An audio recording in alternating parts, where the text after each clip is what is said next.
nimekuwa ninafundisha kwa habari ya ajenda ya shetani juu ya uchumi, eneo la uchumi kwa wana wa Mungu. Ajenda ya shetani au mkakati. Na tumejifunza katika vipindi vilivyopita, niliweka msingi, tukaona mpango wa Mungu juu ya wana wa Adam, watoto wa Adam ulikuwa nini tangu mwanzo. Sababu ya yeye kuwaweka duniani waweze kutawala na kumiliki. Lakini Adamu alipoharibu, tunaona kila kitu kikabadilika. Mpaka sasa mateso yanaendelea. Moja ya kitu au roho inayotesa dunia sasa watu ni roho ya umaskini.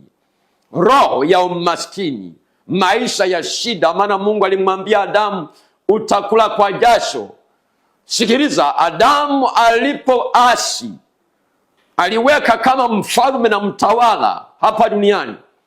Kwa hiyo kwa kuwa alikuwa ni mtoto, ni kama alifanya kosa la uhaini, kuiuza nchi mikononi mwa shetani.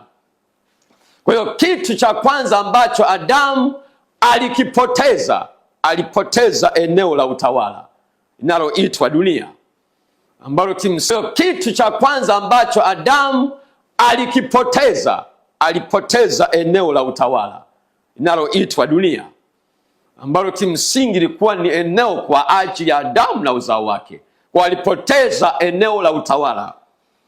Lakini kitu cha pili, alipoteza ajili ya Adamu na uzao wake. Kwa alipoteza eneo la utawala. Lakini kitu cha pili, alipoteza mamlaka ya utawala, ikaenda mikononi mwa shetani.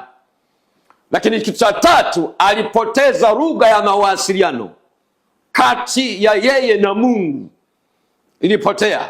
Lakini kitu cha nne, alipoteza ule utamaduni. Mungu alikusudia duniani pawe kama kule mbinguni. Haleluya, haleluya. Kwa hiyo hivyo vitu vinne Adamu alipoteza.